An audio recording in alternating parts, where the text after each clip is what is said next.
Well, good evening, everybody. Good to see you. I apologize. The students have candy and we do not. Well, And everyone's tonight. the Young Women's Bible Study has cookies from some bakery or something. So, yeah. So I have totally failed you tonight, just so that you all know that. But we'll try to do better. Well, we're adults. Yeah.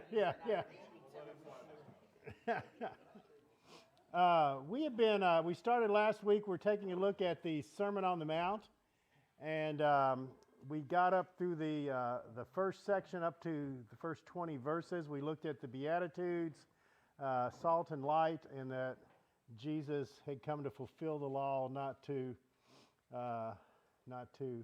change the law. And so we're going to be each time we get together for these 4 weeks, we're going to be looking at a particular thing that Jesus is talking about in that section. And tonight, just for your benefit, he's talking about sin, okay, and stumbling blocks. Yes, Andrew.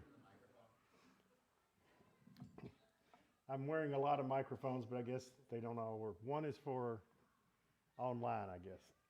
Okay, so that's the one that I should have. All right, so we're going to be looking the rest of chapter 5 tonight. And the two main things we're going to be looking at is sin and then the stumbling blocks that come because of that sin. As we said last week, the Sermon on the Mount is the most complete listing of the teachings of Jesus. There's a lot of parables and other teachings scattered throughout, but this is the most concentrated section of the teachings of Jesus. And they're all very practical, how you live your life kind of things. It's not as much theology as it is very practical, how you live your life. And so that makes it something that should apply to everybody. You know, sometimes we get bogged down in theology and miss the practical application, and you really have to have both. You can't have one without the other. It's hard to apply something without knowing the theology behind it. And if all you do is the theology section, you may be wise, but you're not of any practical good. And so combining those two things is kind of what Jesus does here in the Sermon on the Mount. So I'm going to start with just kind of an overview of what this section is about. So we're going to look at three things with each of the particular sins that Jesus talks about. We're going to look at what the conventional wisdom was.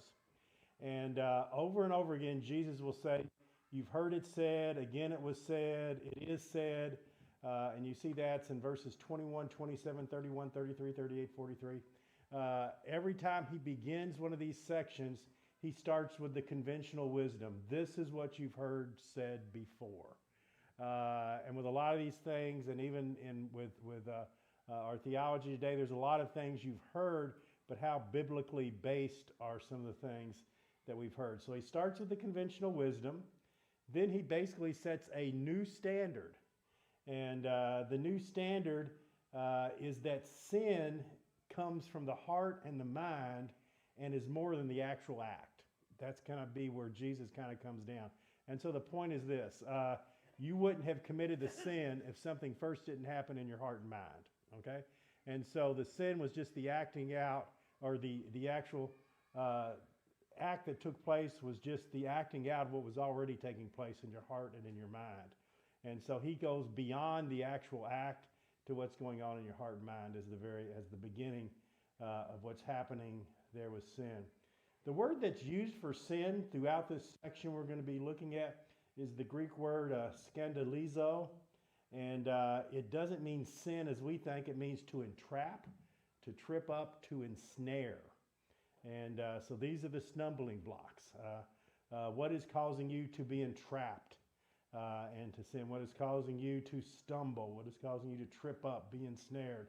And so that's the word that's used over and over again here by Jesus in this particular section. And so he's going to be talking about this is what you've heard, but what's actually tripping you up here. And then look down, if you would, to verses 29 and 30. There's an interesting thing that Jesus says after the conclusion of what he's talking about with adultery. And he says, if your right eye causes you to stumble, gouge it out and throw it away. It's better for you to lose one part of your body than for your whole body to be thrown into hell. And if your right hand causes you to stumble, cut it off and throw it away. It's better for you to lose one part of your body than for your whole body to go into hell. Now, this is very hyperbolic language that Jesus is using here. It's kind of like when somebody says something like, this bag of groceries weighs a ton. Does it literally weigh a ton? Or I've been waiting forever. You haven't been waiting forever. Everybody knows that. Well, not everybody knows that. So it is hyperbole, but it's also accurate in the sense that if something is keeping you from God and keeping you from heaven, no matter what it is, you need to get rid of it. And so when Jesus is talking about, okay, this is the conventional wisdom, this is the stumbling block and the new standard, the point he's trying to make is whatever is causing you to stumble, whatever the scandalizo is, whatever is causing you to stumble, you need to get rid of it. And we're going to talk about that a little bit more as we get into it, because he said it's causing your whole life to be affected. If this is a sin that's taken over your life, if this is a sin you struggle with all the time, then what you're going to see is it's going to start affecting every area of your life, and you've got to take measures to correct that, no matter how extreme that those measures are. You've got to do something to take care of it. And we'll look at some of this in more detail as we get going. So that's kind of the overview. The conventional wisdom, the new standard of Jesus, the stumbling block, and how do we get rid of the stumbling block. That's going to be what we're going to be looking at in several of these sins that we look at tonight. There's actually 6 of the sins that we're going to look at. Some of them you may have never thought of in this way before. And so we're going to jump right in to see what Jesus has to say. And again, keep that idea that the sin is going to start in your heart and mind and not with the act. Okay? So let's go down to the very first one. It's murder. Murder in chapter 5, verse 21. So it starts out with the conventional wisdom. You have heard that it was said. Okay, so that's the conventional wisdom. You've heard that it was said to the people long ago, you shall not murder, and anyone who murders will be subject to judgment. So what's the conventional standard there? Yeah, okay. Yeah, if you kill somebody, if you murder someone, then, okay, that is a sin and judgment is upon you. And so you go to bed at night and you think about it and you sit there and you say to yourself, conventional wisdom, thou shalt not kill. I don't think I killed anybody today. I guess I kept that one. I'm good with the 10 Commandments now. I didn't kill anybody today. So with the conventional wisdom, probably for most of us, hopefully, that would be a fairly easy one to keep. Who thinks that? I didn't murder anybody today. Okay, good on that one. Chalk that one up. 9 more to go, or something like that. So that's the conventional wisdom. So what's the new standard that Jesus is setting? But I tell you, so now this is the thing he's going to use over again. You've heard this said, this is what I'm telling you. Now this is also interesting. The scribes and the teachers of the law in Jesus' day seldom made personal proclamations. They just kind of told you what the Word of God said. Okay, Jesus was very bold in the way he taught and what he said. And so he said, this is what you've heard. This is what I'm telling you. Anyone who is angry with a brother or sister will be subject to judgment. Again, anyone who says to a brother or sister, Raka, which is answerable to the court, and anyone who says you fool will be in danger of the fires of hell. Now, my mom grew up in a very conservative Baptist home, and so one thing you could never call anybody because you were in danger of the judgment of hell was what? Fool. Yeah, if you called somebody a fool, man, that was bad. My mom would go, oh my goodness, you can't say that. You just, the judgment of hell is coming on you, or something like that. And so that was kind of the way they were interpreting that. But when Jesus said, okay, the literal act was the old standard, but now I'm telling you, don't be angry with a brother or sister. And so now the standard's changed. It's gone from the actual act to what? What's in your heart? Yeah. Do you hate somebody so much that you wish they were dead? Do you hate them so much you just can't be in the same room with them? Are you very unforgiving because of a hurt that they've given to you, or something that they may have done to you? And so this is the idea behind it, is that what's in your heart? Are you angry? Are you unforgiving? Can you just not bear that person at all? Raka just means it's a word of contempt for who the person is and what they are. So you hold the person in total contempt. You see them as a fool, and you don't bear fools lightly. So now that's an entirely different standard. It's one thing to go to bed at night and say, okay, I didn't kill anybody today. What if you go to bed at night and say, okay, who am I angry at right now? Who am I refusing to forgive? Does that make it a different level of thought as you go into it? It's a much, much different thing. So Jesus' standard is certainly different. He then goes on in verse 23 and says, therefore, if you're offering your gift at the altar and remember that your brother or sister has something against you, leave your gift in front of the altar first and go be reconciled to them and come and offer your gift. So Jesus talks here about a guy who's gone to worship. So this person's gone to worship. They believe in God. They love God. But they have an animosity with another person. That person has something against them. They're not in good relationship. They're not forgiving one another. What in the world does that have to do with worship? Why should this person leave his sacrifice at the altar and go make the relationship right first? What does having anger and unforgiveness in your heart, how does that affect your worship?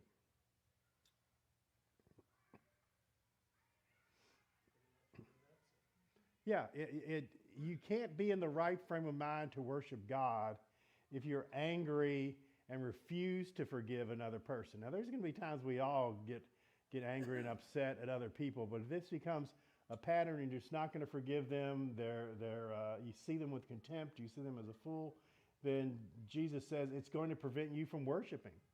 So now suddenly we've gone from just I didn't kill anybody today to now my worship is being affected by the relationship I have with other people.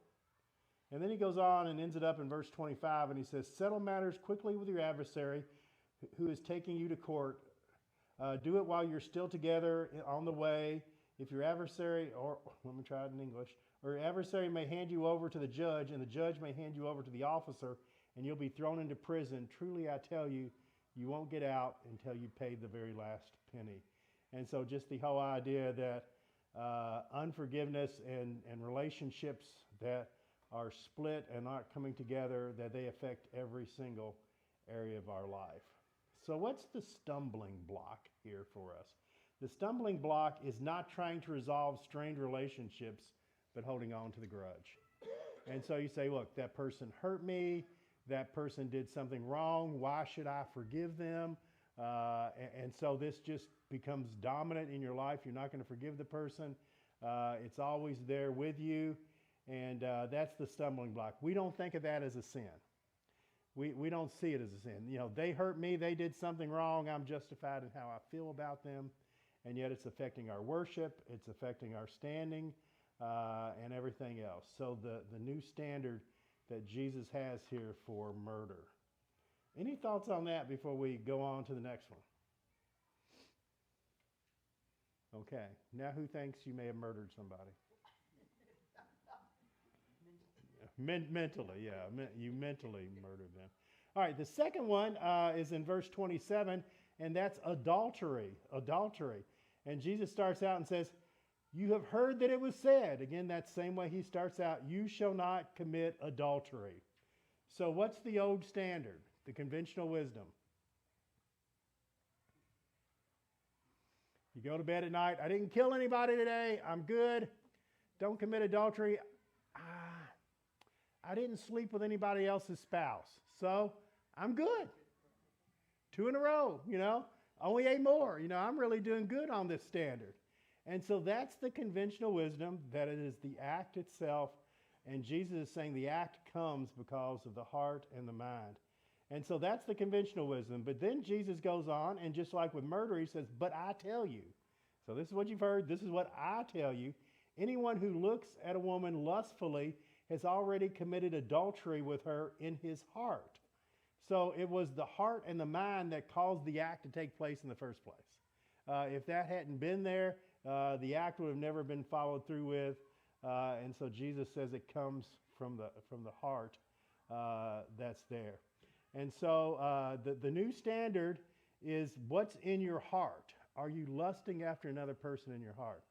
Now, I remember years ago when I was in Virginia, I was not only the pastor, we were in between youth ministers, and for a while I was also the youth minister. And so that was fun. It actually was fun. And I was with the kids one night, and there's probably 30 of them. We were talking about this verse, and one of the girls raised her hand, and she said, but I don't get it. She said, if I see a guy that's really good looking, I'm going to think, man, he's really good looking, and I want to go out with him. So is that a sin? And I said, no. If you see a guy and you say, man, he's really good looking, and you start thinking about all the sex acts that you commit with him, that would be a sin. She goes, oh my goodness, I'm not doing that. And I said, okay, well, you're probably okay then, as you get in there. So that's what this is talking about. If the only thing that's keeping you from committing adultery is the opportunity, or if you've already thought about it in your heart and in your mind, Jesus says that's the new standard, is lusting after another person in your heart. Now, when it comes to lusting after another person, that can take all kinds of different avenues and venues today. It can be something you're doing in your mind. It can be something you're doing with pornography. If pornography becomes something that is replacing actual intimacy with your spouse or something like that, and you're using pornography, then that's going to be lusting after someone. That's literally committing that act of adultery. So whether it's in your heart, your mind, on your computer screen, whatever, that comes into effect, and suddenly thou shalt not commit adultery looks a whole lot different. That's there. And so it's not just that I literally sleep with somebody else's spouse, but what's in my heart, what's in my mind, what's going on there. And then that's where Jesus makes that point we looked at earlier. Whatever is a stumbling block and is keeping you from God needs to be removed, because it's affecting a lot of areas of your life. It's keeping you from what you should be, and that's where it needs to be removed. So what's the stumbling block here? And the stumbling block is thinking mentally lusting after someone's okay. As long as I haven't done anything, I can look at them, I can think about it, I can lust after them, as long as I never act upon it, and all that's okay. That's a stumbling block that can be there, and it'll take us down a path we don't want to be on. So we'll stop there for a second. Any thoughts on the second one here, adultery? I like the way Charles Stanley puts it in my handy dandy study Bible. He says outward compliance versus inward change. Okay. So the inward change is what Christ is talking about here. I think that's pretty clear. Yeah, absolutely. That's good. Thank you, Willard. Number three, he talks about divorce. So he starts as he did. It has been said, you've heard it said. It has been said, anyone who divorces his wife must give her a certificate of divorce. So what's the old conventional wisdom in Jesus' day when it came to divorce?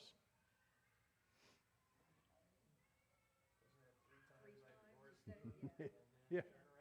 Well, Yeah. say that again, 3 times. 3 times I divorced you and then turn around and walk away.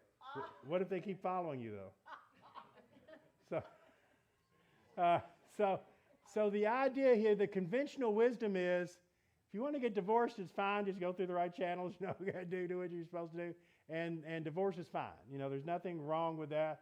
It's even in the law of Moses. All that kind of stuff. So anyone who wants a divorce from his wife, just give her a certificate of divorce. And so that's the conventional wisdom. You can get out of marriage anytime you want to get out of marriage.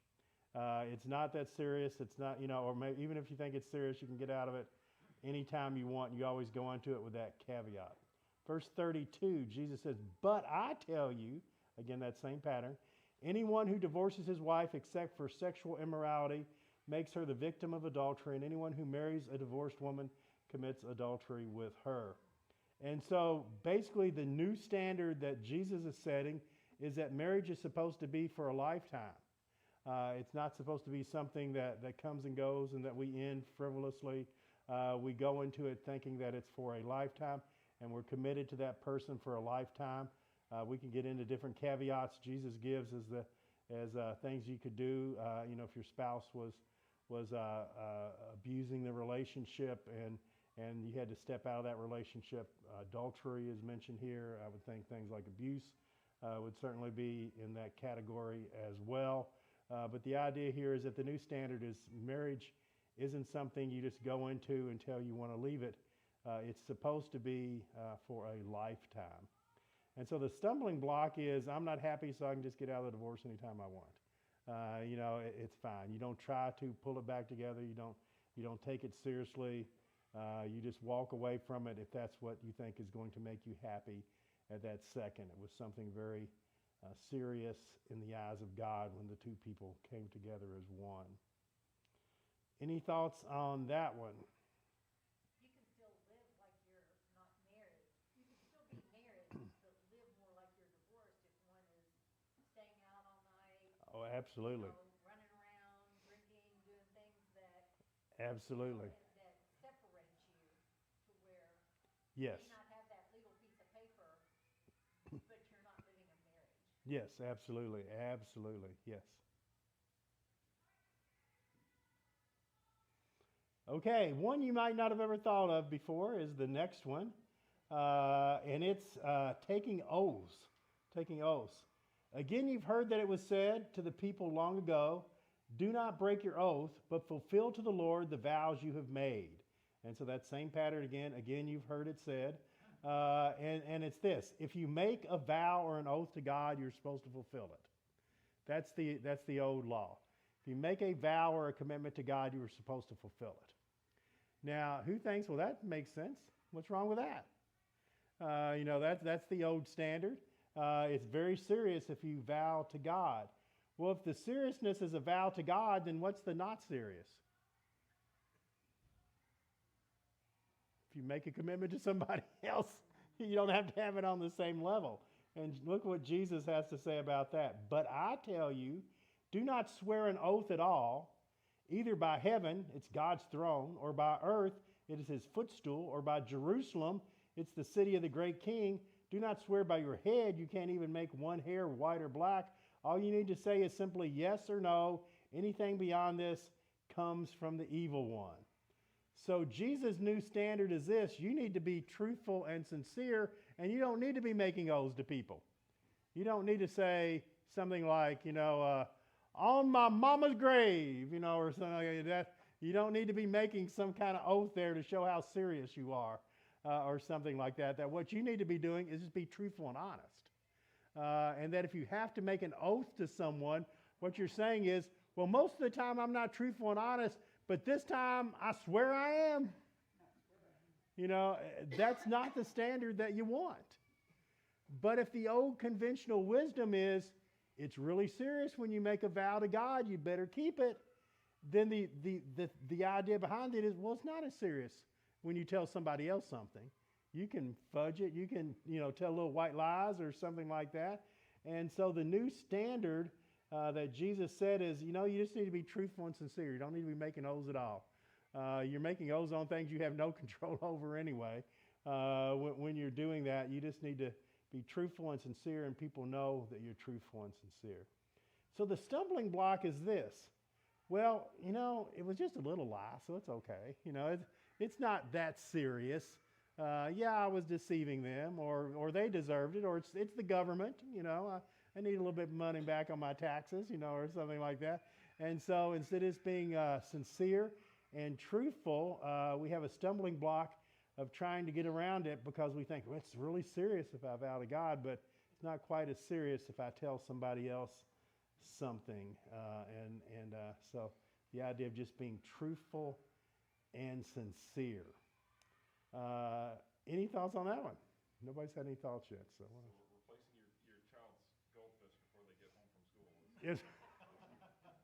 You shouldn't be telling them We had a friend at our last church who ran over their cat on the way out of the garage by mistake. And one of the girls, his little girl, said, "Was that the cat?" And he said, "I don't know." And when he came back home, he saw the cat and he took it and threw it in the garbage. And she goes, "Is the cat okay?" And he goes, "I think I nicked it, but it probably got scared and ran away." You know, Oh, my goodness. you're never going to see it again, I don't think. You know, it'll never come back to this place. Actually, Dawn ran over our cat one time. Yeah, and it was the middle of winter, and the kids wanted to have a funeral. And so I'm going out there with a shovel and like rock ground, and I'm thinking this is insane. You know, it's like spitting sleet and all this. And I finally get a hole big enough. They come out, and then Alyssa says, "I don't think Dad's very sad." And I go, "You know what? Right now, Dad just wants to get this over with and get in the house. You know, I don't. Maybe I'm not as sad as I should be." That's it. So the idea of being truthful and sincere. It's kind of sad when we have to. Have you ever been talking to somebody and they say something to you like, "Now this is the truth"? You know, you've heard people say that before. It's kind of like, what about everything that came before it? You know, do I somehow doubt some of that or something like that when they're telling it to you? All right.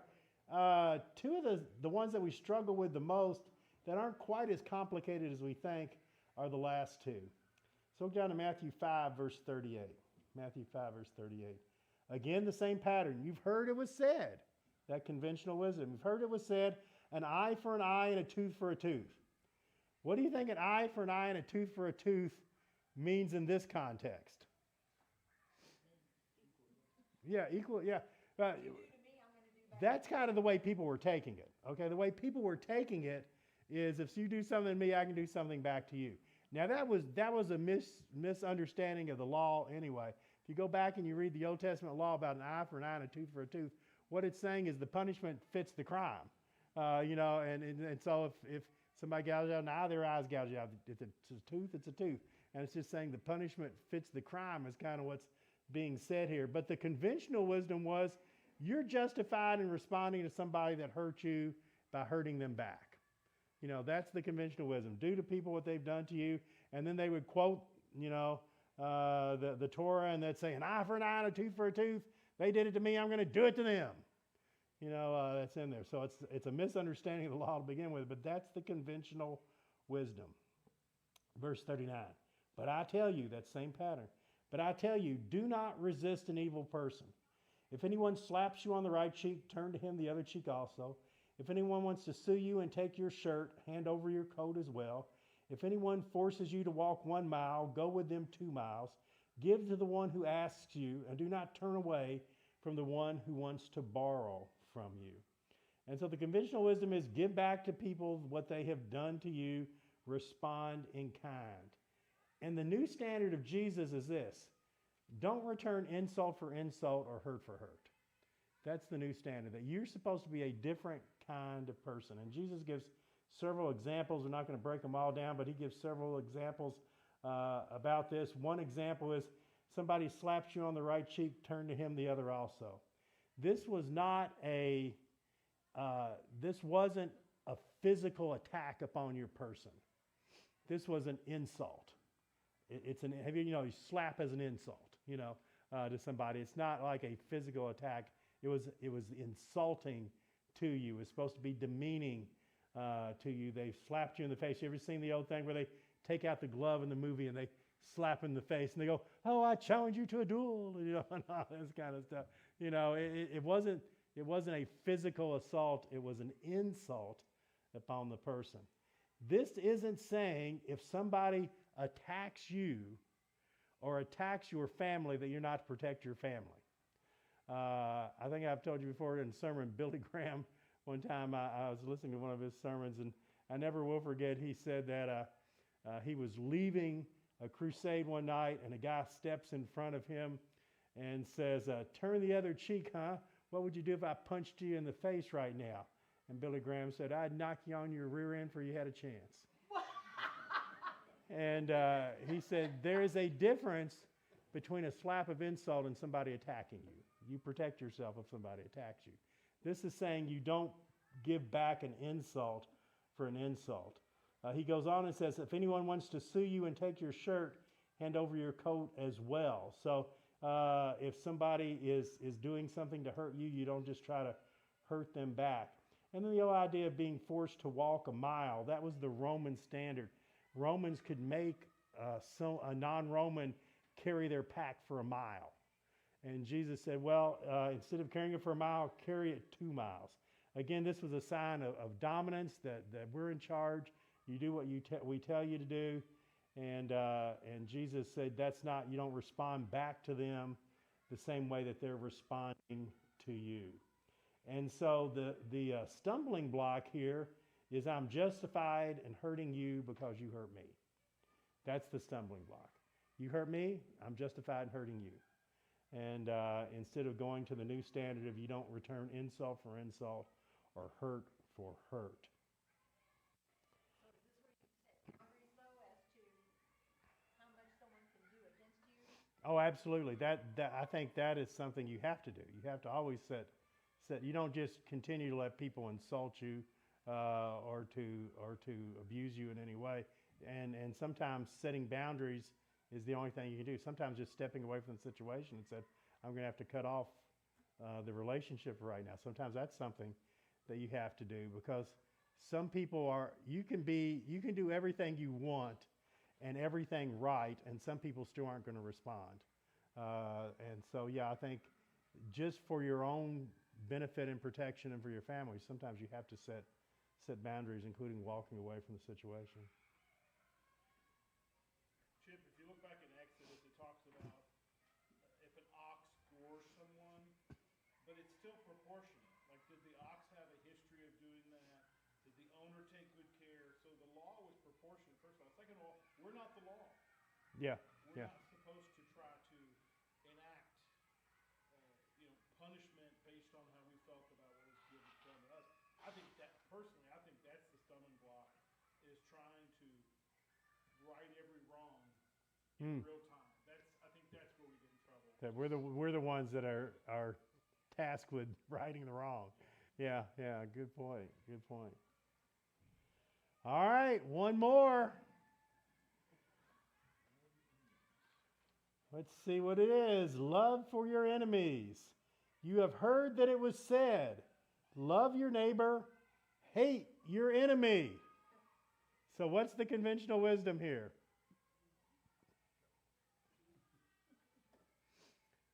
Like the people that like you, you don't have to like the people that don't. Okay? So if somebody's good to you, if somebody's family, if somebody's a friend, you look out for them, you take care of them, you love them, you put up with them, you forgive them. But if somebody is your enemy, if somebody is someone directly opposed to you, if somebody is someone that treats you with disrespect, you have no obligation to treat them in any way except the way that they are treating you. And that's the conventional wisdom. Love your neighbor, and your neighbor would be the people close to you that you care about, but you can hate your enemy. That's a pretty strong word, isn't it? Conventional wisdom, love your neighbor, hate your enemy. Yeah, that's fine. That's okay. Well, Jesus gives us a new standard, that same pattern. But I tell you, love your enemies and pray for those who persecute you. Now, before we go any further, let's talk about the word love that's being used here. The word love that's being used here is not the word eros or storge that has to do with family love or romantic love. This is the word agape, okay? And that's a much different kind of love. It doesn't mean you feel warmly in your heart towards the person. It means you recognize them as a person of worth and value created in God's image, and you treat them that way. Now, that's an entirely different thing. Now, sometimes we read, love your enemy, and you think, man, it's really hard to just have that real deep, abiding care in my heart for them. That's not saying that at all. It's not saying you have to feel emotionally good about another person. It's saying you have to recognize who they are as an image bearer of God and treat them with respect because of that. And so much different kind of love sometimes than we think. Is that still, even with that definition, challenging? Love your enemies and pray for those who persecute you? Let's keep reading and see what Jesus has to say about it. Then you will be the children of your Father in heaven. He causes his sun to rise on the evil and the good. He sends rain on the righteous and the unrighteous. If you love those who love you, what reward will you get? Even tax collectors do that.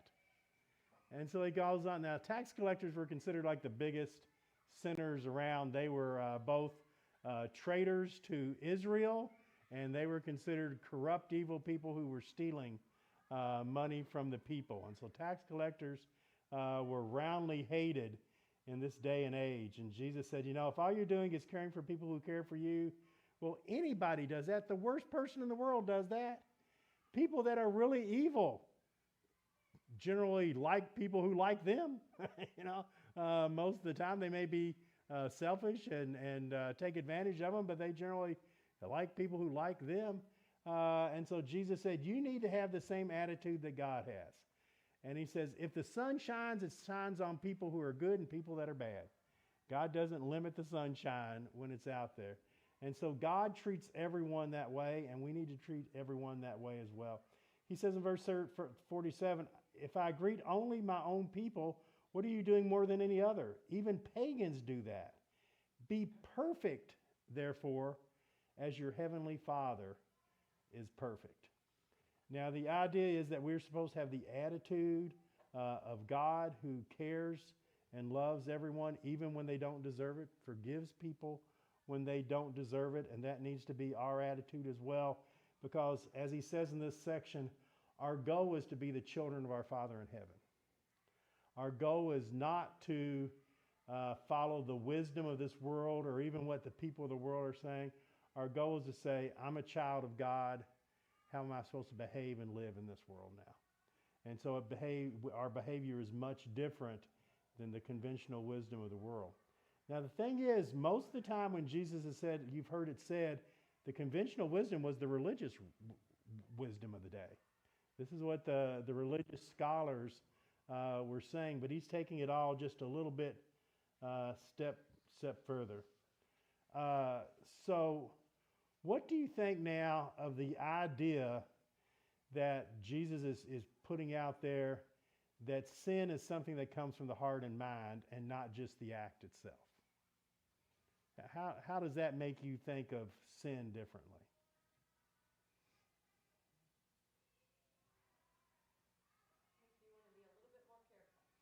Okay, yeah, absolutely. It makes you look at all of life a little bit different, doesn't it? And the way that you're living that life and what you're doing, because it goes beyond just the act, and we limit it to that, but it would have never have happened without what was going on in our thought and in our mind that was there. It's proactive and not reactive. Oh, that's great. That's great. Proactive and not reactive. Very good. All right, now, if you were listening to this, would it have kind of shook your world the first time you've heard it? Most religious scholars and teachers would have said, don't commit adultery, and they'd have told you why not to commit adultery, and you're fine. And then suddenly Jesus comes back and says, no, if you're lusting after another person in your heart, that's adultery. Or they say, don't kill people, and they tell you why you shouldn't kill people and have respect for the dignity of life. And Jesus says, you know, if you're angry with a person without a cause, you've already killed them in your heart, you know. And suddenly everything starts to look a little bit different. If I swear an oath to God, it's serious. Well, you know, you just ought to be truthful and sincere in what you're saying, and not have to worry about making an oath or a vow to anyone. And so he comes with a different standard here, and it would have been revolutionary in Jesus' day and age. Is it revolutionary today? Absolutely, it is. It most definitely is, and it's a standard that most of us don't want to think about. The other's much easier, but much less effective. I think even it's more radical than even the difference between eye for eye to sin is in your heart, because before God gave his law, it was more like 10 times retribution for an act, so that they don't ever mess with us again. Yeah. Oh, yeah. And Yeah. so eye for eye was grace. And then how much more abundantly is Christ's message that it's in from the heart. Yeah. Yeah. Absolutely. Great. Great. All right. Anyone else? Go ahead, Margaret. Look this up, you're gonna be teacher one Yeah. session. Next week you can do. Yeah, I can see this coming. I'm not going to be here next week, so you can. you can- All right. Anyone else before we close? I've got a great story of application. I just was reminded of it on the IMB prayer app, so advertisement for the IMB prayer app. It happened in Indonesia, which has got my attention. But back in 2023, there was a lady, she's a believer, and she works with one of our missionaries, and she became very, very ill. She had to be hospitalized. They couldn't figure out what was wrong with her. Finally, they figured out that she had been poisoned, and a Muslim lady had tried to kill her with poison. And they found out, I think, because she was bragging about it. Well, there was a big call for prayer for this woman, and she was healed, and she left the hospital relatively unscathed. She knew who the woman who tried to poison her was, and she was gracious to her, even tried to share the gospel to her to no avail. Well, towards the end of, so that happened in 2023, and towards the end of 2024, the woman who tried to poison, so what do you call it, the perpetrator? Yeah, the perpetrator, she became ill, deathly ill, ended up in the hospital. In December, this past December, she was on her deathbed, and she asked her family called the lady she tried to poison and said, "Would you come pray for her?" Oh, wow. The lady who had been poisoned came to the bedside of the lady who had poisoned her. She prayed for her. She shared the gospel with her. And wouldn't you know, that former Muslim lady repented of her sin, became a follower of Jesus, and then died. Wow. What- You talk about That's- showing mercy yeah. and loving those who hate us. I think it's a pretty good example. Absolutely. And think how easily it could have been the other way. Right? Yeah. Yeah. Absolutely. Well, this is actually Great Commission Week at Southern Seminary. Keith, anything you want to say about what's going on there and some of the stuff happening on campus this week?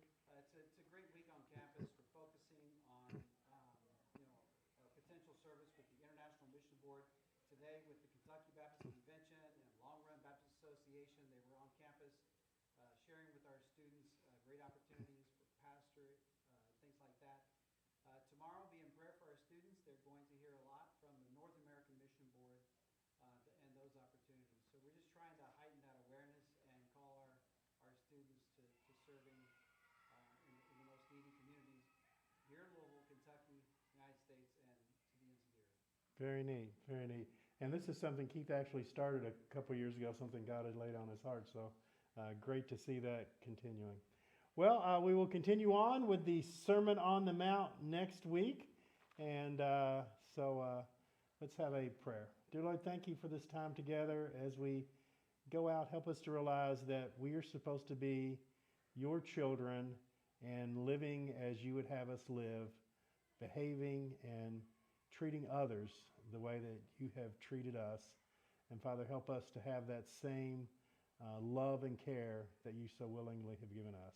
And in Jesus' name we pray it. Amen. Thank you all.